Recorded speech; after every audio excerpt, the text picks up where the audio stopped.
नमस्कार, मैं विकास कुमार आपका हार्दिक स्वागत करता हूं। आज के समय में जैसे जैसे सोशल मीडिया का प्रचलन बढ़ा है, भले वो फेसबुक हो, व्हाट्सएप हो, यूट्यूब हो, इंस्टाग्राम हो, वैसे वैसे लोग अपनी कलाओं के आधार पर, अपने किए गए कार्यों के आधार पर अपने आप को प्रसारित कर रहे हैं और दुनिया में दिखा रहे हैं कि बहुत सारे ऐसे लोग हैं जिनके टैलेंट छुपे हुए थे, वो आजकल सबको दिखाई देने लगे हैं। वैसे ही मैं आज एक ऐसे प्रोफेशन की बात करूँगा जिसमें कि आज के समय में यूपी और बिहार में खासकर ज़्यादातर बच्चों को मैं देखता हूँ, लोगों को मैं देखता हूँ जो एक माइक और कैमरा लेकर पत्रकारिता करने की बात कहते हैं। वे अपने आप को पत्रकार भी कहते हैं, लेकिन क्या पत्रकारिता जो वो करते हैं वही है या उससे अलग है? पत्रकारिता की एक मर्यादा होती है, एक सीमा होती है जिसमें भाषा की खूबसूरती होनी चाहिए। लेकिन ज़्यादातर लोगों को मैं देख रहा हूँ कि सोशल मीडिया पर अपने फॉलोअर्स, व्यूज़, कमेंट और शेयर बढ़ाने के लिए, सब्सक्राइबर बढ़ाने के लिए अभद्र भाषा का भी उपयोग करते हैं, अभद्र चीज़ों का भी प्रदर्शन करते हैं और जिससे लोग उन्हें अधिक से अधिक जाने और उनकी एक अच्छी कमाई हो सके। पत्रकारिता कहा जाता है कि यह लोकतंत्र का चौथा स्तंभ है। बिल्कुल उसी तरह से पत्रकारिता ऐसी चीज़ है जिससे हम बहुत सारी चीज़ें सीखते हैं। बचपन से हम सुनते आ रहे हैं, लोग बोलते हैं कि अगर कोई भाषा सीखनी है जिसमें लिखना हो या पढ़ना हो, सुनना हो, बोलना हो, तो आप अखबार पढ़िए, समाचार पत्र पढ़िए, न्यूज़ देखिए, जिससे आप सुनकर अच्छा बोलना सीख सकते हैं। तो अगर ये जो चार चीज़ें हैं, लिखना, पढ़ना, बोलना और सुनना, ये चारों पत्रकारिता के चार स्तंभ हैं। अगर आपकी पत्रकारिता समाज में ये चारों गुण नहीं सिखा रही है या इसमें से कोई भी गुण नहीं सिखा रही है, अच्छा बोलना, लिखना, पढ़ना, तो माफ़ कीजिएगा, आप पत्रकार तो नहीं हैं। ऐसे लोगों के फॉलोअर्स बहुत होते हैं, लाखों में होते हैं, करोड़ों में होते हैं और ये लोग लाखों रुपए महीने में सोशल साइट से कमाते भी हैं। लेकिन क्या ऐसे लोगों को अपना आदर्श बनाना चाहिए?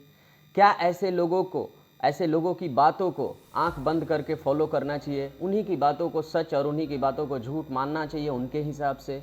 आज मैं ऐसे ही बातों पर चर्चा करने के लिए आया हूं और इसका एक उदाहरण के तौर पर एक ऐसे शख्स की चर्चा करने आया हूं जो आजकल मीडिया में भी हैं और काफ़ी फेमस भी हैं और उनका नाम है मनीष कश्यप। फैसला आपको करना है कि उनके कारनामों और उनके किए गए कार्यों के द्वारा क्या वो आदर्श बनने लायक हैं, क्या आने वाली पीढ़ी और आपके बच्चे उनसे कुछ सीख कर समाज में कुछ परिवर्तन लाने लायक काम कर सकते हैं या नहीं। फैसला आप कीजिएगा, मैं विश्लेषण करूंगा, मैं चर्चा करूंगा। जी हाँ, तो आज मैं बात करने वाला हूं मनीष कश्यप, जो अपने आप को पत्रकार भी कहते हैं और अपने आप को सन ऑफ बिहार भी कहते हैं। और इतने ही नहीं, वे अपने आप को सबसे बड़ा देशभक्त करने के लिए सर्टिफिकेट भी बांटते हैं, बाकी लोगों को देशभक्ति का ज्ञान भी सिखाते हैं। तो मैं उनके बारे में चर्चा करने जा रहा हूँ। सबसे पहली चीज़, मैंने देखा है उनके वीडियोस हर जगह से कि वो पहली बात उनकी भाषा और उनकी मर्यादा वो सीमाएं लांघ कर ही चलती हैं। एक तो वो किसी की सुनते नहीं और चिल्ला चिल्ला कर अपनी बातें सबके सामने परोसते हैं। दूसरी, धमकी देना तो उनके लिए आम बात है। अगर कोई उनकी बात नहीं सुनता है, कोई उनकी बात नहीं मानता है या कोई ऐसा काम कर देता है जिससे उनको बुरा लग जाता है, तो धमकाने में बिल्कुल पीछे नहीं रहते हैं। थोड़े ही दिन पहले जिस केस में वो गिरफ्तार हुए थे, उस केस की गिरफ्तारी के थोड़े से पहले ही उन्होंने तेजस्वी यादव को धमकी भी दिया कि जिस दिन जेल से निकल जाऊंगा 180 दिन के अंदर आपकी सरकार को गिरा दूंगा। इतना ही नहीं, आने वाले इलेक्शन में आपको जीतने नहीं दूंगा, आपको मुख्यमंत्री नहीं बनने दूंगा। ये सिर्फ इसलिए कि आप जेल जा रहे हैं, इसलिए कि आप पर किसी अपराध का आरोप लगा है और उस आरोप में आप जेल जा रहे हैं। अगर नहीं जाते तो क्या इस तरह की आप धमकी देते? नहीं देते, बिल्कुल नहीं देते। इतना ही नहीं, उनके लिए, मनीष कश्यप के लिए किसी को गाली देना, और ख़ासकर छोटे तबके के लोग जो गाड़ियाँ चलाते हैं या तो ऑटो चलाते हैं या तो छोटे छोटे टेम्पो से सामान ले जाते हैं, उनको माँ बहन की गाली देना बहुत आसान सा काम लगता है। अगर एक पत्रकार किसी की माँ बहन की इज्जत नहीं करता है तो क्या आपको लगता है कि हम उसे पत्रकार कहें? इतना ही नहीं, मैंने एक वीडियो ऐसा भी देखा है जिसमें उन्होंने किसी एक ऑटो वाले को बाहर निकालकर थप्पड़ भी जड़ा है। क्या एक पत्रकार का अधिकार है कि कोई भी अगर गलती करता है तो हम उसे मारने पीटने लगे, थप्पड़ मारें? आपका काम रिपोर्टिंग करना है, आपका काम न्यूज़ दिखाना है लोगों को। आप शिकायत कर सकते हैं उस बात की, लेकिन आप किसी की पिटाई नहीं कर सकते। इन महाशय के कारनामे इतने कम नहीं हैं। स्कूल के समय में जब ये पढ़ाई करते थे तो इन पर यह भी आरोप है कि इन्होंने अपने हेडमास्टर को भी पीटा था। इतना ही नहीं, एक चर्च में घुसकर किंग एडवर्ड की जो मूर्ति थी वहां पर उसको भी तोड़ा था और उस केस में ये गिरफ्तार भी हुए थे।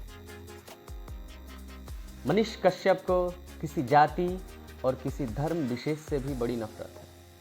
आग उगलते हैं किसी भी जाति और किसी धर्म विशेष के लिए, उनके मन में इतनी नफरत है, देखकर हमें भी लगता है कि एक पत्रकार के लिए जो सभी धर्मों का सम्मान करना चाहिए, सभी जातियों का सम्मान करना चाहिए, सबको समान मानकर सबके बारे में खबर दिखाना चाहिए, आप उनके लिए अपने मन में इस तरह से नफरत पालते हैं और उस तरह से शब्दों का उपयोग करते हैं जिससे कि दंगा भी भड़क सकता है।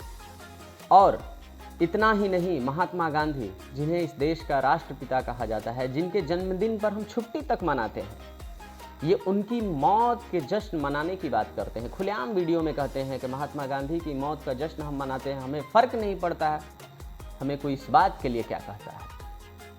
और तो और, जब इंडियन क्रिकेट टीम मैच हारती है, मैंने देखा है ये खिलाड़ियों को अपशब्द कहते हैं, गालियों से नवाजते हैं, यहाँ तक कि रवि शास्त्री जो कि टीम इंडिया के कोच भी रह चुके हैं, उनके लिए भी गालियों का प्रयोग करते हैं और उन्हें गंजेड़ी नशेड़ी भी कहते हैं। एक व्यक्ति किसी प्रोफेशन में हो लेकिन उसकी पर्सनल ज़िंदगी में वो क्या करता है क्या नहीं करता है, इस बात लोगों में उछालने का एक हक किसी पत्रकार को नहीं है, और वो काम हमारे मनीष कश्यप जी भी करते हैं।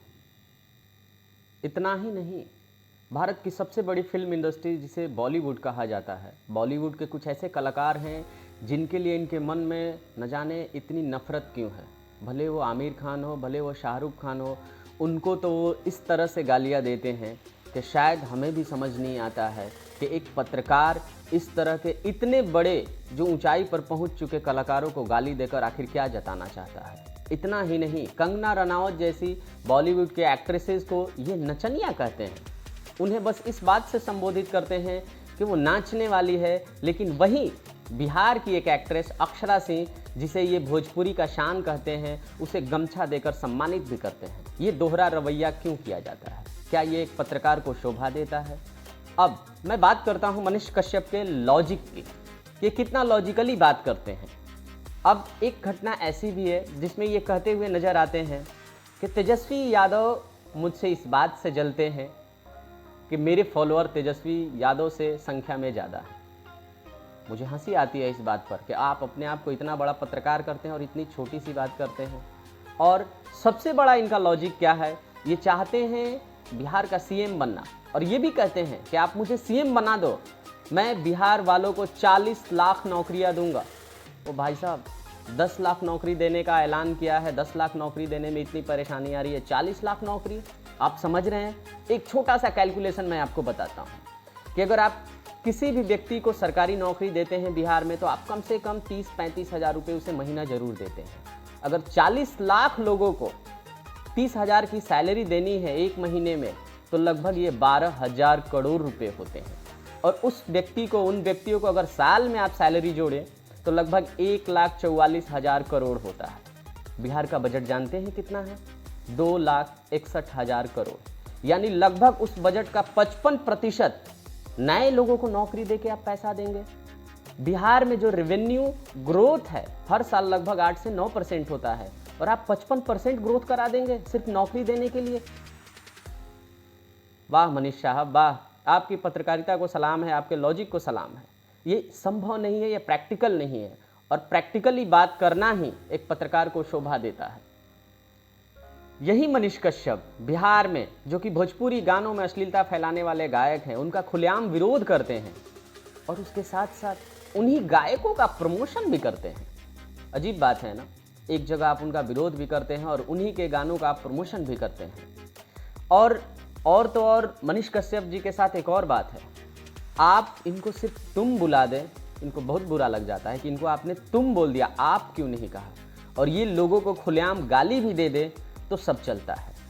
इतना ही नहीं, ये ज़्यादातर इनके जो गाली गलौज धमकाना और ये सारी चीज़ें हैं, ज़्यादातर छोटे तबके के अधिकारी कर्मचारियों पर ही होते हैं, जिनकी पहुंच कोई ऊपर तक नहीं होती है।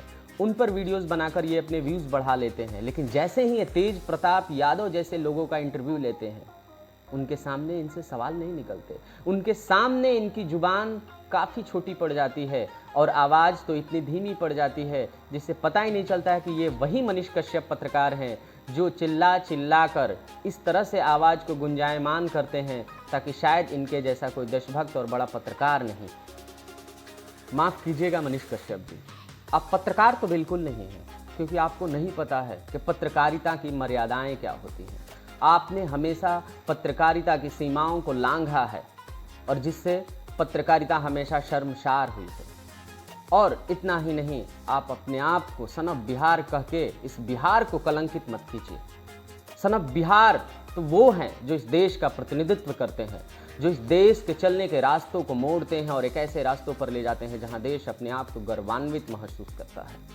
आर्यभट्ट, सम्राट अशोक, महात्मा बुद्ध, डॉक्टर राजेंद्र प्रसाद, जयप्रकाश नारायण, वीर कुंवर सिंह, ये लोग हैं सन ऑफ बिहार। और बिहार का हर एक वो नागरिक जो ईमानदारी से जीता है, हर एक वो नागरिक जो हर किसी का सम्मान करता है, अपनी भाषा को मर्यादित रखते हुए इस बिहार को आगे बढ़ाने में अपना अगर थोड़ा सा भी योगदान करता है, वो है सन ऑफ बिहार, आप नहीं। सारी बातों के बाद आपको समझ तो ज़रूर आ गया होगा कि आपको मनीष कश्यप जैसे लोगों को आदर्श बनाना चाहिए या नहीं। अगर आपको अब भी लगता है कि ऐसे लोग आपके आदर्श हो सकते हैं तो माफ़ कीजिएगा, आपको अभी भी इनके बारे में, ऐसे लोगों के बारे में जानने और समझने की ज़रूरत है जो दिखावा तो कुछ और करते हैं समाज में लेकिन होते नहीं हैं। मैं एक सिर्फ छोटे से उदाहरण के साथ अपनी बात को समाप्त करूंगा और फैसला आप पर छोड़ दूंगा और मैं चाहूँगा कि आप अपने सुझाव और विचार हमें ज़रूर दीजिए।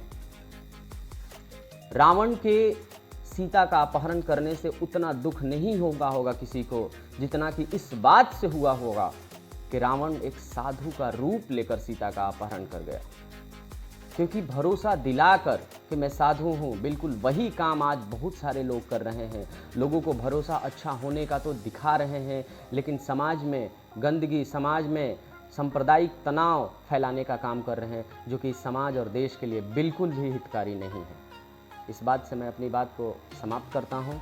बहुत बहुत धन्यवाद ये वीडियो देखने के लिए। मैं चाहूँगा आप लाइक, कमेंट करें और शेयर करें, और आपने हमारे चैनल को अभी तक सब्सक्राइब नहीं किया है तो वो भी कर लें। और तब तक के लिए मिलते हैं फिर नेक्स्ट वीडियो में। धन्यवाद।